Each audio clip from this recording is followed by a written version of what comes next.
कचरा।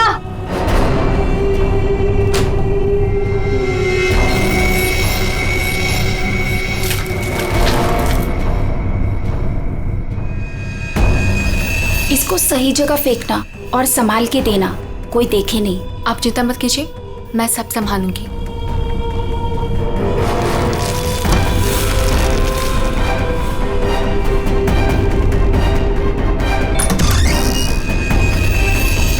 जल्दी दो।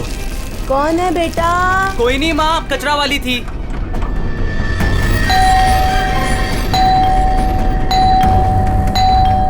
अरे कौन है? कचरा। अरे आ रही हूँ। क्या बैग खराब कर देगी? है? तू कौन है? मैडम, मैं ना नई सफाई वाली है। वो क्या है ना, सविता गांव गई है तो उसकी जगह मेरे को रखा है यहाँ पे। ये सेक्रेटरी भी ना इन्फॉर्म ही नहीं करता है और किसी को भी रख देता है काम पे। क्या मैडम, सुबह सुबह चिलम चिली करने का। लाओ, वैसे भी मेरे को 10 और घरों में जाना है। लाओ जल्दी दो। है तेवर तो देखो, जैसे ऑफिस ही जाना है तुझे। चल जा, नहीं देते डब्बा। हाँ हाँ तो मत दे। वैसे भी तेरे कचरे से कितनी बदबू आ रही है। अच्छा, परफ्यूम मार के दूं कचरा तुझे? अरे तो मैं मरी नहीं चाह रही हूँ लेने के लिए। बात तो ऐसे करी है जैसे लगता है कचरा नहीं सोना मांग लिया हो। एक मिनट, कहीं आप वही झगड़ालू औरत तो नहीं जो घड़ी घड़ी सबसे झगड़ा करते फिरते रहती है? हाँ, अरे बहुत किसे सुने हैं आपके बारे में। हाँ ए लड़की, मुझसे सवाल चला रही है तू? हाँ? औकात क्या है तेरी? क्या हुआ? सुबह सुबह ये चिल्लम चिल्ली क्या चल रही है? देखो ना मैडम, मैं ना नई सफाई वाली कचरा लेने के लिए आई थी। वो सविता ना गाँव गई है, उसकी जगह मेरे को रखा है यहाँ पर। मैडम से कचरा क्या मांग लिया? ऐसा लग रहा है कि इसका कचरा बेच करके कोई सोने का महल बना लेगी मैं। बाबा रे बाबा, कितना झगड़ा करती है ये। ओह, तो इसमें कौन सी नई बात है? सबके साथ झगड़ा करना इनकी पुरानी आदत है। आ गई होशियारी झाड़ने। ए सुन, हमारे फटे में टाउन मत अड़ा। Mind your own business. चल, देख रहे हो ना कैसे झगड़ा कर रही है ये। वाह वाह, बड़ी आई। Mind your own business. पहले अपने माइंड का इलाज कराओ। सबके नाक में दम करके रखा है अपने रोज के झगड़ों की वजह से। भाभी जी please, I am sorry, I am really sorry. आप अंदर जाइए। शोभा, अंदर जाओ।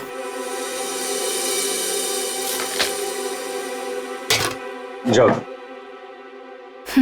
खाली लड़ते रहती है, पता नहीं कैसी औरत है ये। आपको बीच में आने के लिए किसने बोला? हाँ, अगर आप बीच में नहीं आते थे ना तो उस रत्ना की बच्ची को देख लेती थी मैं। मुझे अंदर ले आए सो आए। आपने सॉरी बोला उसे? सॉरी बोला? अरे किससे पूछ के सॉरी बोला?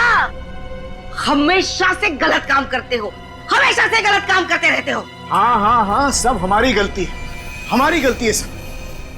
लोग हमसे बात नहीं करते, लोग हमें देख करके दूर भाग जाते हैं, कोई हमें अपने घर में नहीं बुलाते, सब हमारी गलती है। शोभा प्लीज देखो, शोभा इस तरह से बात बात पे लोगों के साथ झगड़ा करना बंद कर दो। देखो शोभा, तुम जानती हो इस वजह से लोग हमारे घर को कितने बदनाम कर चुके हैं। यहाँ तक कि सोसाइटी वाले पुलिस की धमकी दे चुके हैं। अरे वो क्या पुलिस कंप्लेंट करेंगे? मैं खुद पुलिस स्टेशन जाऊंगी और एक एक को ठीक से देख लूंगी। और आप उनकी साइड ले रहे हो? उनकी? आपको अपनी बीवी की कोई फिक्र नहीं है क्या? हाँ, मैं तो हूँ ही ऐसी, झगड़ालू हूँ। मैंने सबकी नींद हराम करके रखी है। और ये बिल्डिंग वाले, ये तो संत महात्मा है ना। बहू, वो लोग भी गलत हो सकते हैं, लेकिन लोगों से बात करने का एक अलग ही तरीका होता है। आइए आइए, पधारिए। अरे मैं तो वही सोच रही थी कि अब तक आप कैसे नहीं पधारी अपने लाडले की तरफदारी करने के लिए। देखिए माँ जी, एक तो वैसे भी इन्होंने आपको मेरे मत्थे मड़ा है, वो भी मुझसे पूछे बिना। मेहमान बनकर आई हो तो मेहमान बनकर रहो घर में। शोभा, माँ से इस तरह से बात नहीं किया करते। तो आप कहो ना अपनी माँ से कि मुझसे बात ही ना करे। अरे पूरा दिन इनकी सेवा करती रहती हूँ, फिर भी ये सब सुनना पड़ता है। बस मॉम बस, सुबह सुबह दिमाग खराब करके रख दिया है। और अब दादी और डैड से कैसे बात कर रहे हो? क्या ये घर दादी का नहीं है? चुप कर, बदतमीज लड़की। बड़ों के बीच में बात करने से अच्छा है कि तुम अपनी पढ़ाई करो। पर तुम कहाँ पढ़ाई करती हो? पूरा दिन इस मोबाइल और लैपटॉप में घुसी रहती हो। ये किसकी फोटो है? कौन है ये लड़का? तेरा बॉयफ्रेंड तो नहीं है? मॉम, जैसे अभी आपने बताया ना कि मैं आपके मामले में इंटरफेयर ना करूं, वैसे आप मेरे मामले में इंटरफेयर ना करें तो अच्छा होगा। बदतमीज लड़की, मुझसे जबान लड़ा रही है तू? बड़ों से बात करने का तमीज नहीं है तुझे? अगर मुझसे जबान लड़ाई ना तो याद रखना। हाँ, क्या कर लोगे आप? हाँ, क्या कर लोगे? जैसे भैया को इस घर से निकाल दिया, वैसे मुझे भी निकाल दोगे? हाँ काव्या! मॉम, शोभा, बस बहुत हो गया। ऐसे किसी जवान लड़की से बर्ताव नहीं किया जाता। माँ, तुम्हें मंदिर जाने में देर हो रहा है ना? तो चलो मैं तुम्हें मंदिर छोड़ देता हूँ। काव्या, तुम्हें कॉलेज जाना है ना? चलो मैं तुम्हें ड्रॉप करता हूँ। चलो जल्दी चलो। तुझे तो मैं देख ही लूंगी। बहुत बदतमीज होने लगी है आजकल।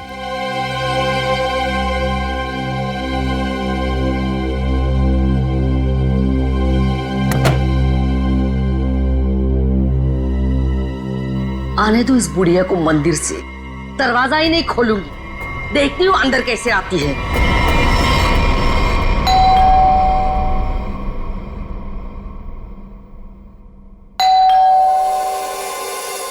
शोभा, दरवाजा क्यों नहीं खोल रही हो? शोभा, क्या हुआ माँ जी? आपने शोभा को कहीं जाते हुए देखा है क्या? क्या हुआ माँ जी? रचना, तूने शोभा को कहीं देखा है क्या? माँ जी, मेरे इतने भी बुरे दिन नहीं है कि मैं उनको देखूं। पता नहीं उसमें भी उनको कोई प्रॉब्लम हो जाए। पर हुआ क्या? शोभा दरवाजा नहीं खोल रही है। अब सर आप जाके सेक्रेटरी को बुला के लाइए ना प्लीज। अभी बुलाता हूँ। शायद वो बाथरूम में नहा रही हो। इतनी देर से नहा रही है? शायद अपना पाप धो रही होगी। माँ जी, आपके पास घर की दूसरी चाबी होगी ना? नहीं है। एक मिनट माँ जी, मैं आपके बेटे मनीष को फोन करता हूँ। हटिए हटिए।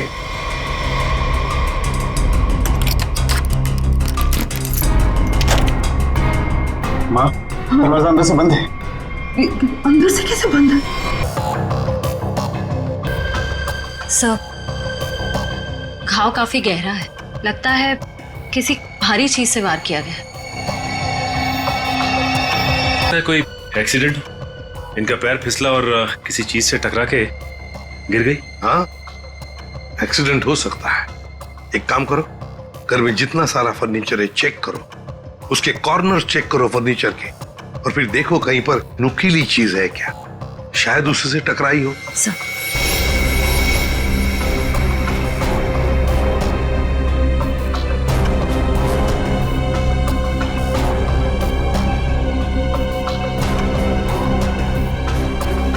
सर।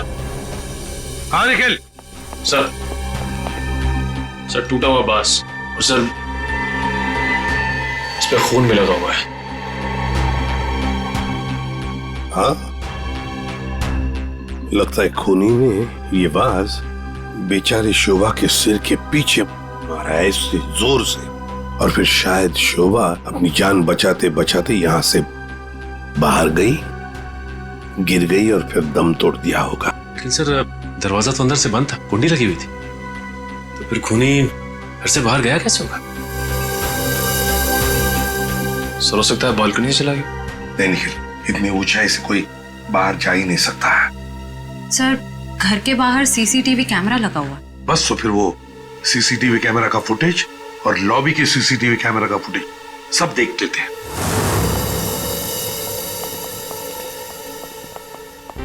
मनीष जी, आज सुबह आप, आपकी माँ और बेटी काव्या जब घर से बाहर गई तब शोभा जिंदा थी, है ना? जी सर। मतलब शोभा जी का कत्ल हुआ सुबह 10:30 बजे के बाद में ही। पर काव्या, तुम 11 बजे कॉलेज से वापस क्यों आ गई थी? देखो, चुप रहने का कोई फायदा नहीं है। हमने लॉबी के सीसीटीवी फुटेज में देख लिया है, तुम ठीक 11 बजे बिल्डिंग में अंदर आई थी। काव्या, तुम कॉलेज नहीं गई? वो मेरा फ्रेंड अश्मित हमारी विंग में रहता है, मैं उसी से मिलने वापस आई थी। अपने बॉयफ्रेंड से मिलने गई उसी वक्त जिस वक्त अपनी माँ का कत्ल हुआ।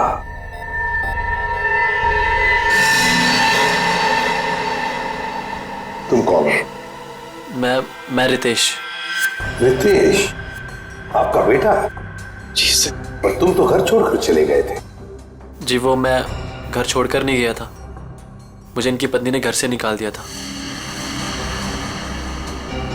मतलब तुम्हारी माँ ने यही आदर रखते हो अपनी माँ के लिए, यही संस्कार दिया? जब तुम यहाँ रहते नहीं थे तो किस लिए आए थे यहाँ पर? जी वो मैं किशोर से मिलने आया था। सर, अगर आपने सीसीटीवी फुटेज देखा होगा तो आपने देखा होगा कि मैं अपने डॉग को बाहर घुमाने लेके गया था। क्या बात है किशोर, जब ये रितेश तुम्हारे घर पे तुमसे मिलने आया तो तुम अपने घर से बाहर कुत्ता घुमाने निकल गए? हाँ? सर, वो हमेशा आता जाता रहता है, पर इसमें प्रॉब्लम क्या है? प्रॉब्लम है शोभा जी का कत्ल हुआ है, समझे? चलो तुम सबकी बातें मान ली, बच्चे बिल्डिंग में आए अपने दोस्तों से मिलने, मगर घर नहीं गए। बिल्डिंग के अंदर बाहर लोग आते जाते रहे, पर शोभा जी के घर के बाहर कोई नहीं आया। काश अगर कोई भी एक भी शोभा जी से मिलने जाता तो शायद आज बेचारी मासूम शोभा बच जाती। सर, वो कोई बेचारी औरत नहीं थी, जैसी औरत थी उसके साथ वैसा ही हुआ। क्या मतलब? माफ कीजिएगा मनीष भाई, सोसाइटी की इज्जत का सवाल है। सर, शोभा जी का सोसाइटी में किसी के साथ भी बिहेवियर अच्छा नहीं था। आए दिन छोटी छोटी बातों में झगड़ा करती थी। इवन सर, आज भी उनका झगड़ा हुआ था। झगड़ा हुआ था? किसके साथ? इनसे, रचना जी से। ओह सर, मैं सर, मैंने उसको नहीं मारा सर, मैंने तो कभी किसी मच्छर को भी नहीं मारा सर।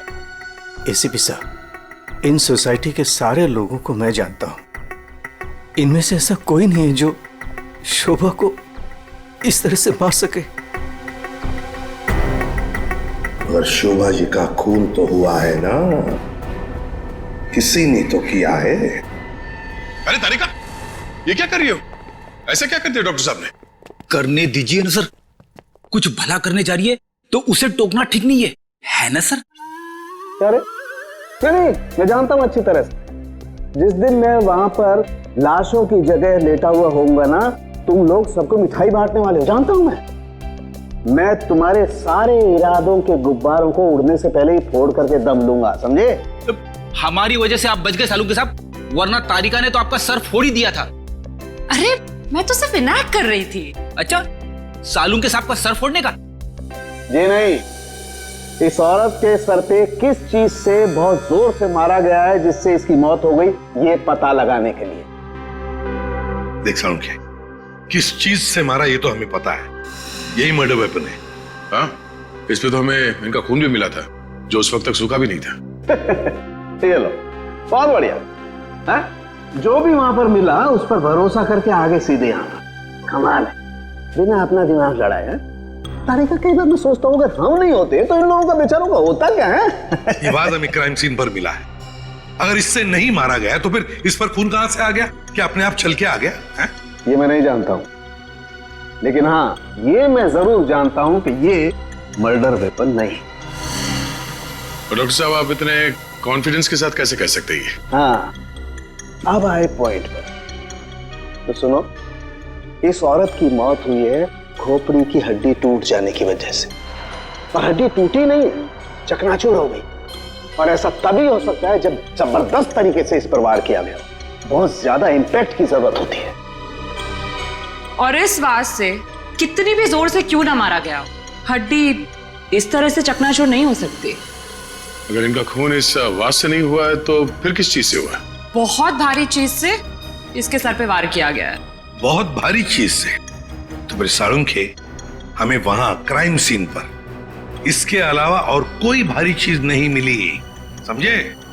दया, इसके पास और कोई जवाब नहीं है, हमारा टाइम बर्बाद कर रहा है। चलो। एक मिनट, मैं टाइम बर्बाद कर रहा हूँ? हाँ। मैं डॉक्टर सालू के तुम लोगों का टाइम बर्बाद कर रहा है? हाँ। ठीक है, तो मैं खुद वहां क्राइम स्पॉट पे जाकर के ये थ्योरी प्रूव करके दिखाऊंगा बॉस, तब पता लगेगा कौन टाइम बर्बाद कर रहा है, मैं या तुम खुद अपना टाइम बर्बाद करो। तारिका, मेरे बैठ।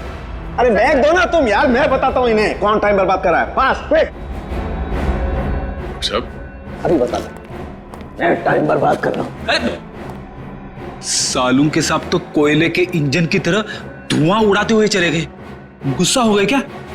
हाँ, तुम्हारी वजह से।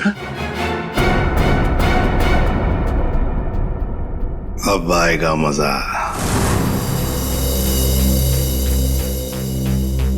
सब कुछ ढूंढ लिया, आप क्या ढूंढेंगे? अपना सर ढूंढो। कहा था ना यार तुमसे, कोई भारी चीज से मारा गया तो भारी चीज ढूंढो ना प्लीज। साहब क्या लगता है, इससे मारा होगा?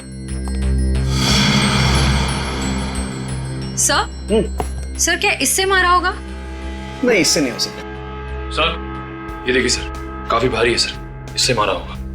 सर पे मार के देखो, अगर सर खुल जाएगा तो मान लो। आपके सर पे कैसे मार? Shut up. यार सालों की क्यों टाइम बर्बाद कर रहा है हमारा तू? बस प्लीज मुझे ढूंढने दो। एक काम करो, आप लोग बैठो, मैं जरा ढूंढता हूँ प्लीज।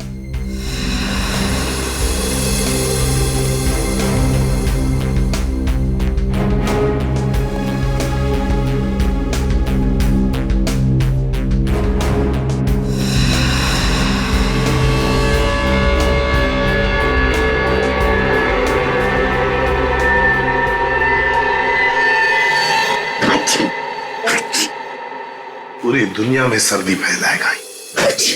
ओए, अरे यार क्या हो गया? सर क्या हुआ, आप इतना चीख क्यों रहे हैं? मसाला मसाला मसाला।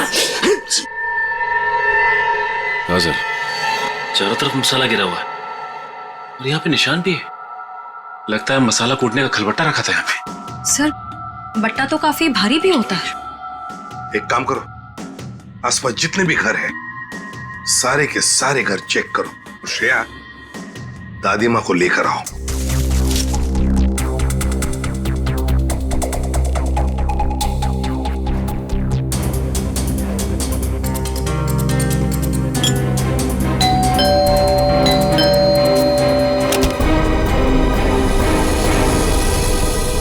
आप लोग? हमें आपके घर की तलाशी लेनी है। लेकिन खून तो वहां हुआ है, आपको यहाँ क्या मिलेगा? देखिए, आपकी बिल्डिंग में खून हुआ है। क्या आप चाहती हैं कि एक और खून हो जाए? प्लीज हमें अपना काम करने दीजिए। ओके, आइए।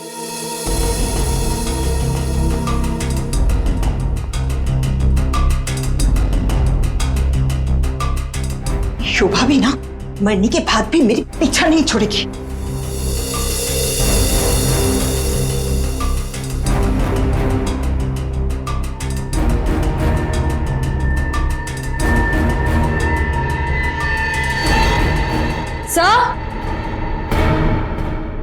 श्रेया, सर ये देखिए।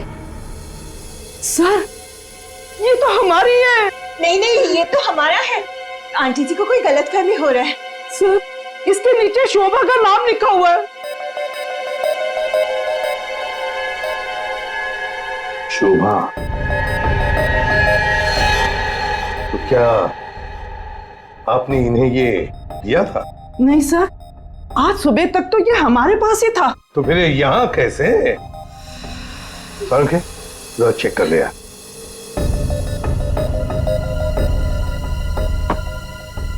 वो क्या है ना सर, मैंने गुल्लू के पापा को छोले खिलाने का वादा किया था।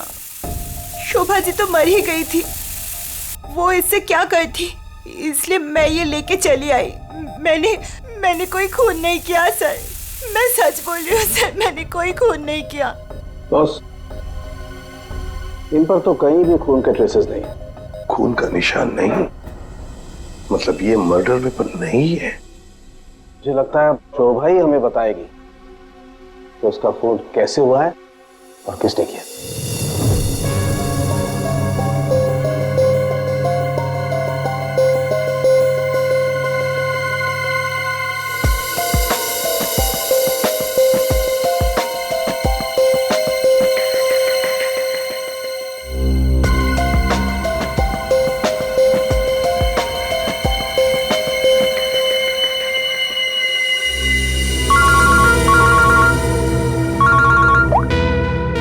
आसान के बोल। अच्छा, गेरू मिट्टी। अच्छा ठीक है सचिन, मर्डर वेपन का पता चल गया है। पर वो क्या है सर? गमला। गमला? हाँ गमला। साळुंखे को शोभा के कान में गेरू मिट्टी के कुछ अंश मिले। गेरू मिट्टी जो गमले में इस्तेमाल होती है। सर हमें शोभा के घर में एक भी फ्लावर पॉट नहीं मिला है। देखते हैं।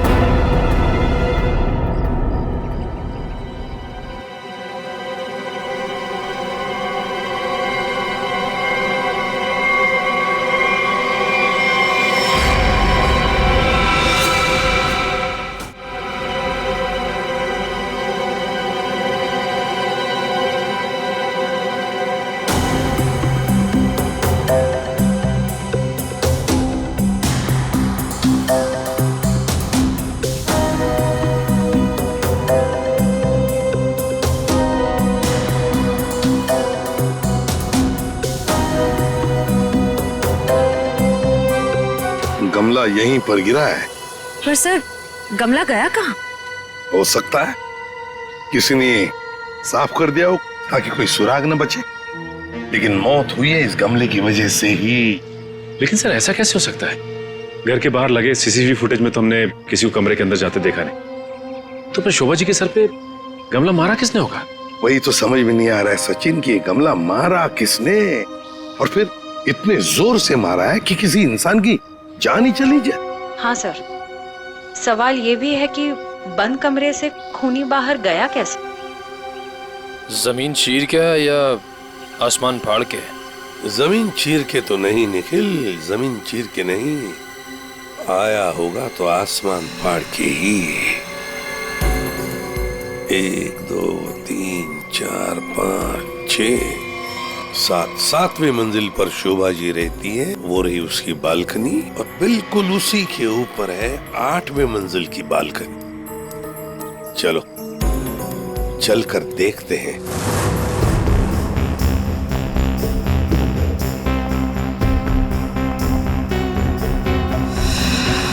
सर? श्रेया, सर ये देखिए, स्टैंड जैसा कुछ है। स्टैंड जैसा तो है।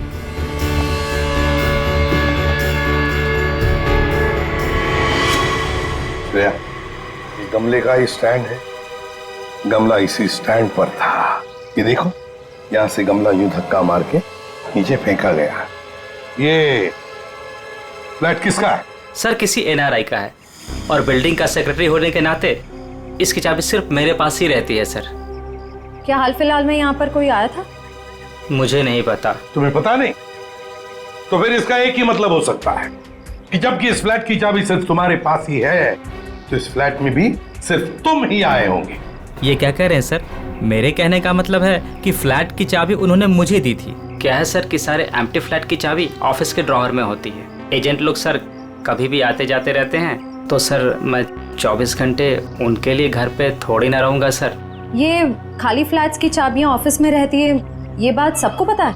हाँ, हमारे सारे रेजिडेंट्स और सारे कमिटी मेंबर्स को ये बात पता है। हमारे अलावा कोई भी कभी भी ऑफिस जाकर चाबी ले सकता है। वाह, देखा कितने अच्छे सेक्रेटरी है ये सोसाइटी के, जबकि सारी जिम्मेदारी तुम्हारे ऊपर है।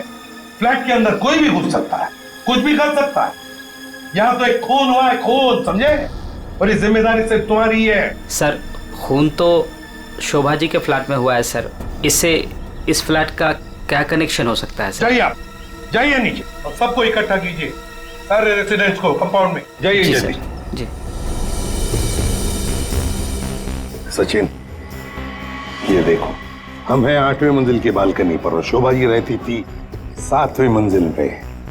जब शोभा जी वहां अपनी बालकनी से बाहर झुकी होगी किसी काम की वजह से, तब 8वीं मंजिल के मतलब यहां से वो गमला शोभा जी के सिर पर मारा गया, ठाम करके ऐसे।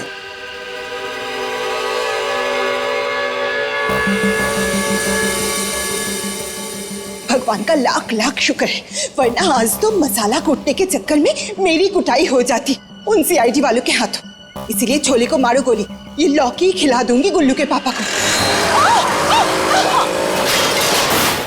ओह गॉड!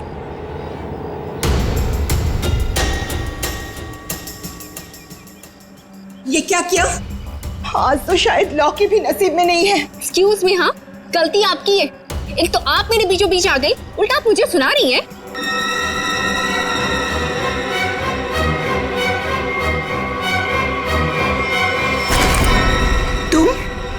तुमको तो मैंने कहीं देखा है। देखिए, आपका जो कुछ भी नुकसान हुआ है उसके लिए आई एम सॉरी। मैं थोड़ी जल्दी में हूँ। रुक रुक, तुम वही सफाई करने वाली हो ना? अरे छोड़ मेरे हाथ। तेरी वजह से वो शोभा मेरे ऊपर राशन पानी लेके चढ़ गई थी। कौन शोभा? कैसा राशन पानी? मैं कुछ भी नहीं जानती। Excuse me. अरे स्क्वीज तो तेरी आज मैं करूंगी। तेरे जाने के बाद ही शोभा का कत्ल हुआ था। क्या? चल मेरे साथ, सीआईडी के पास चल। चल। हमें उस चीज का पता चल गया है जिससे शोभा जी का खून हुआ है। एसीपी साहब, क्या आप मुझे बता सकते हैं वो कौन सी चीज है जिससे मेरी पत्नी का खून हुआ? Flower pot. Flower pot? जी हाँ, फ्लावर पॉट। बिल्डिंग के 8वें मंजिल पर जो फ्लैट बंद पड़ा है उसके बालकनी के ऊपर रखा गया था ये फ्लावर पॉट और ऊपर से शोभा जी के सिर पर मारा गया। Flower pot. किसने किया ये सब? मुझे नाम बताइए जिसने मेरे परिवार को हमसे छीन लिया। बताइए एसीपी साहब, कौन है वो? ये तो कहना पड़ेगा कि बड़ा चालाक खूनी है ये। बहुत अच्छी तरह से प्लानिंग की थी, लेकिन भूल गया कि कोई भी कातिल कितना भी चाहे चालाक क्यों ना हो, कोई ना कोई गलती तो कर ही जाता है। जानना चाहते हो कौन है वो खूनी? आप में से ही कोई है, आप में से। ये सफाई करने वाली है। आज सुबह जब शोभा का खून हुआ था उससे पहले मैंने इसको बात करते हुए देखा था। अभी भेस बदलकर भाग रही थी। देखिए, मुझे नहीं पता कि ये औरत कब से क्या बकवास किए जा रही है। मैं तो यहाँ पर पहली बार आई हूँ। मेरा हाथ छोड़ो ना। मैं सच बोल रही हूँ, मैंने इससे झगड़ा करते हुए देखा था। मुझे तो लगता है यही खूनी है सर। क्या बकवास किए जा रही हो तुम? हम पता लगा लेंगे। जरा देखिए इस लड़की को और बताइए, क्या आप में से किसी ने इसको देखा है आज सुबह? हाँ सर, मैंने देखा इस लड़की को। सर, ये वही लड़की है जो आज सुबह में शोभा जी के साथ लड़ रही थी। रुक, कहाँ भाग रही है?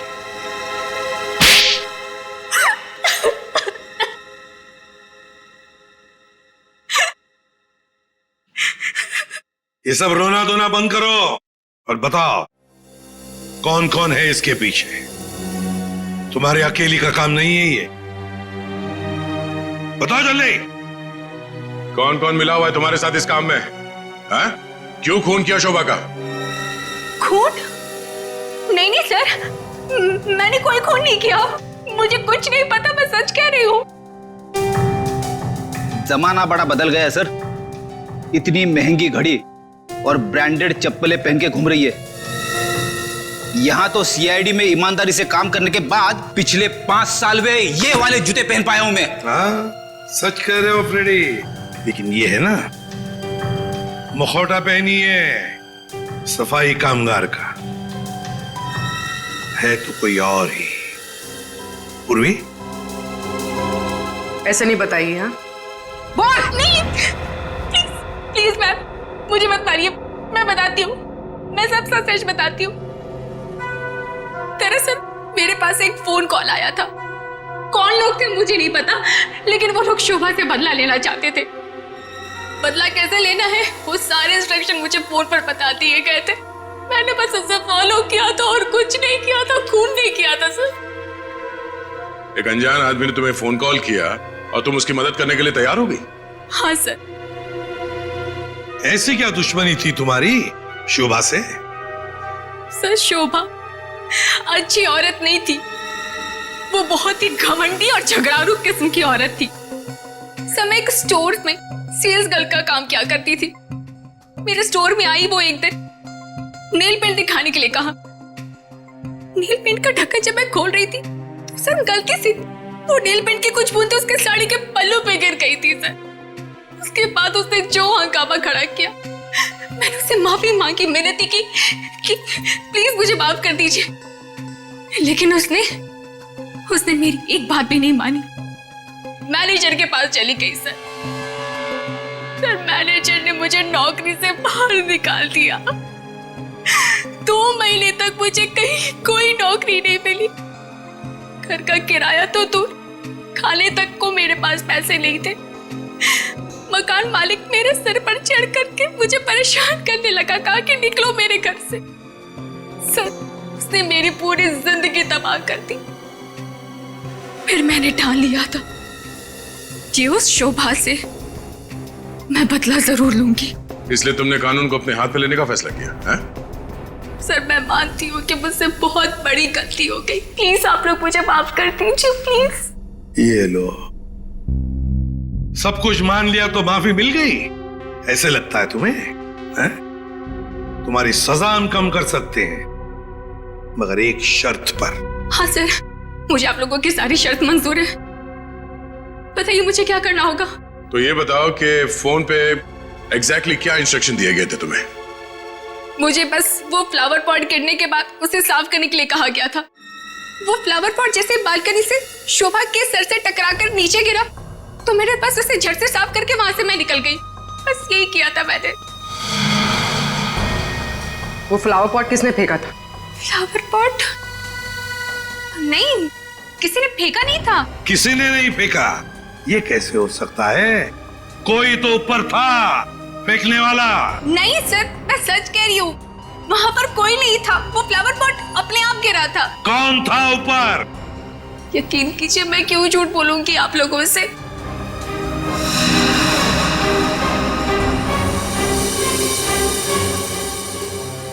निखिल, पता लगा किसका फोन आया था शीला को इंस्ट्रक्शंस देने के लिए?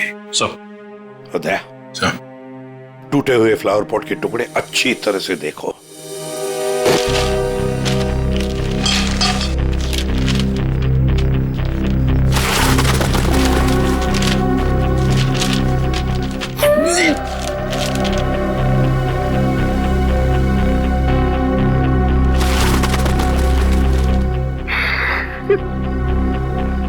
सीआईडी पे इतने साल काम करके यही इज्जत मिली। क्या हुआ पंकज सर? कोई इज्जत चाहिए आपको? नहीं, वो सर, इसमें सिर्फ सड़ा हुआ कचरा है सर, और कुछ भी नहीं है सर। यहाँ पे थोड़ी देर और खड़ा रहा ना तो मैं बदबू के मारे शहीद हो जाऊंगा सर। कुछ नहीं होगा तुम्हें, काम पे ध्यान दो।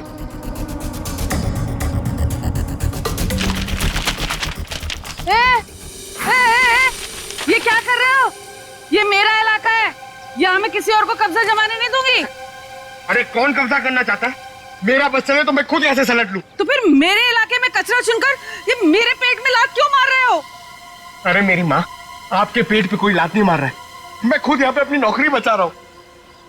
देखो, तुम लोग जाओ यहाँ से, ये मेरा इलाका है, मैं किसी और को कचरा चुनने नहीं दूंगी। जाओ जाओ। हम लोग सीआईडी से हैं और इस कचरे में सुराग ढूंढ रहे हैं। हाँ? सीआईडी? रुक रुक, देखो जरा, चलो।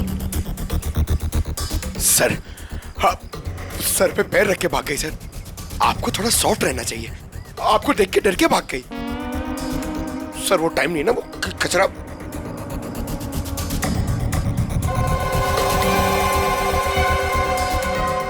सर, हाँ? ये देखिए, ये कुछ गमले के टुकड़े मिले हैं।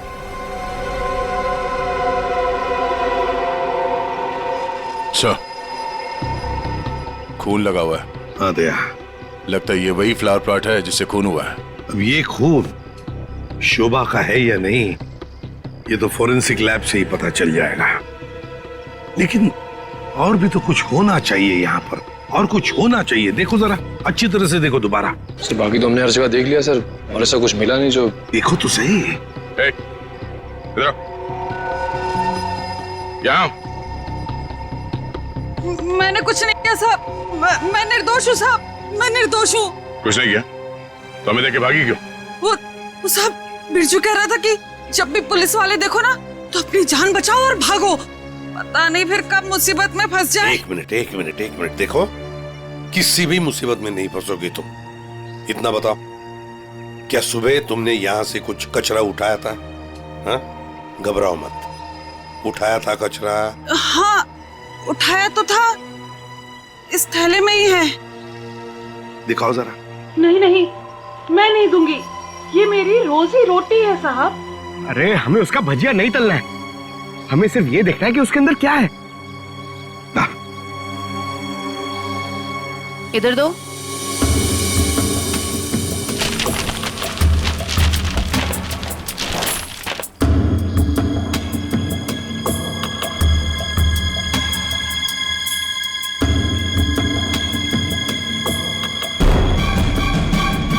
खिलौने का बॉक्स है सर, एड्रेस भी लिखा हुआ है। ओह, तो ये है खूनी।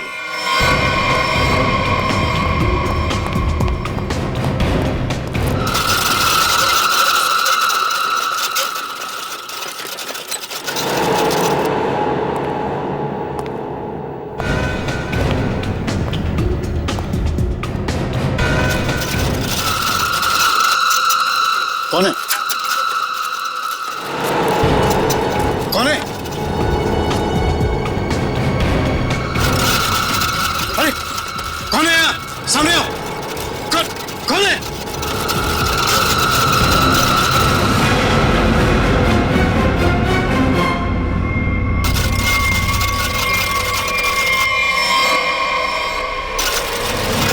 मनीष बाबू,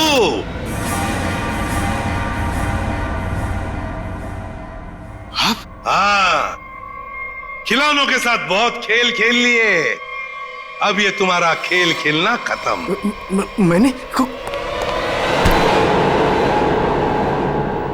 आगे रास्ता बंद है। मैंने कुछ नहीं किया। अब ये बता, शोभा को क्यों मारा तुमने? मैंने नहीं मारा, मैंने नहीं मारा।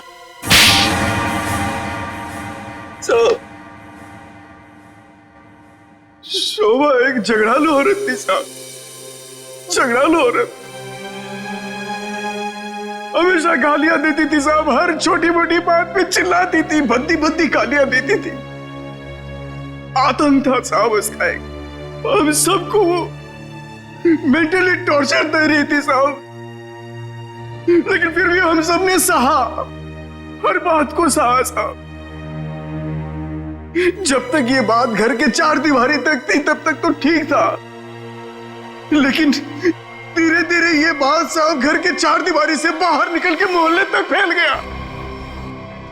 आए दिन लोग पड़ोसी हमारे पास आते थे कंप्लेन लेकर के, शोभा ने किसी का झगड़ा किया, मारपीट किया। तंग आ चुके थे साहब, हम लोग तंग आ चुके थे। फिर भी हमने शोभा को समझाने की कोशिश की, मगर वो नहीं समझती थी, नहीं समझती थी साहब। हमने तो थक के छोड़ दिया था ये सोचना कि उसे समझाना रोकना हमारे लिए मुमकिन ही नहीं है साहब। बस सिर्फ इसी वजह से तुम लोगों ने उसकी जान ले ली? तो और क्या करता, और क्या करता साहब, बताइए आप मुझे। सोसाइटी वालों ने उसे तंग आकर के हमें नोटिस दिया घर खाली करने के लिए। अगर हम घर खाली नहीं करते इस सूरत में वो हमें पुलिस की धमकी दी। अगर ऐसा था तो डिवोर्स दे देते उसे मारने की क्या जरूरत थी? उसकी भी कोशिश की थी साहब, मैंने, मगर उसने मुझे धमकी दी थी कि अगर मैंने उसे डिवोर्स दिया तो वो मुझे कोर्ट में घसीट के ले जाएगी। मेरे ऊपर डोमेस्टिक वायलेंस का इल्जाम लगाकर वो मेरे ऊपर केस करने वाली थी साहब। मैं मजबूर था, कुछ नहीं कर पाया साहब। रितेश, शोभा तो तुम्हारी माँ थी ना?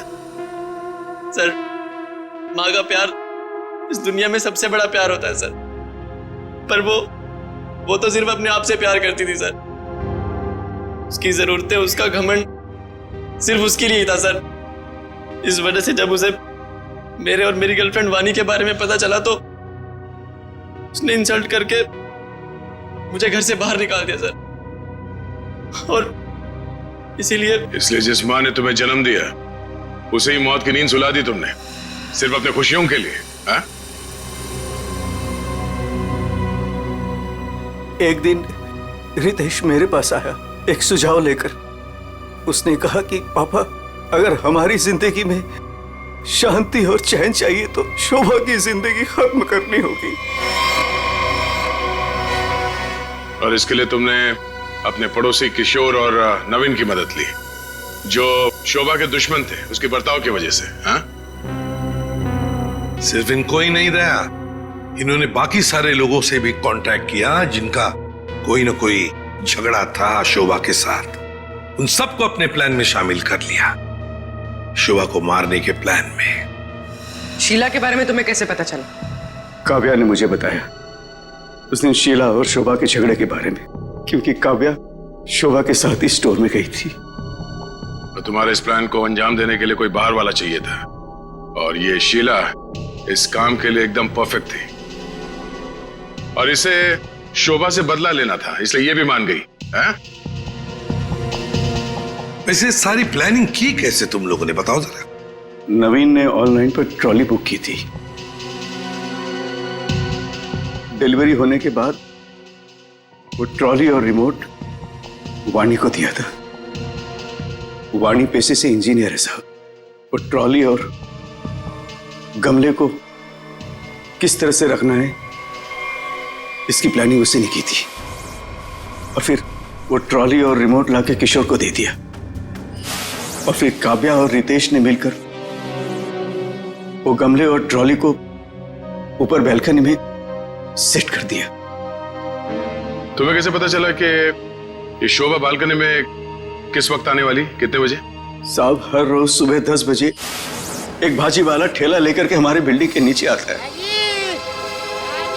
और शोभा उस पर बैल्कनी में खड़े होकर के खड़ी खोटी सुनाती थी साहब, चिल्लाती थी, झगड़ती थी उससे। बस मुझे उसी मौके का इंतजार था।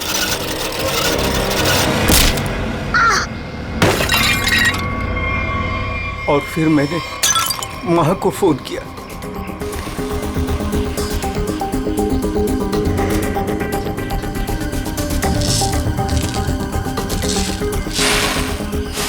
कभी एक बार भी नहीं सोचा कि शोभा के ऐसे स्वभाव के पीछे कोई वजह हो, कोई कारण हो सकता है उसे कोई दिमागी बीमारी हो जिसका इलाज हो सके? नहीं सोचा। तुम सब ने सिर्फ अपने ही बारे में सोचा, तंग आ गए उसके स्वभाव से, इलाज नहीं किया उसका, बस जान ले ली उसकी। कानून तुम सबको कड़ी से कड़ी सजा देगा।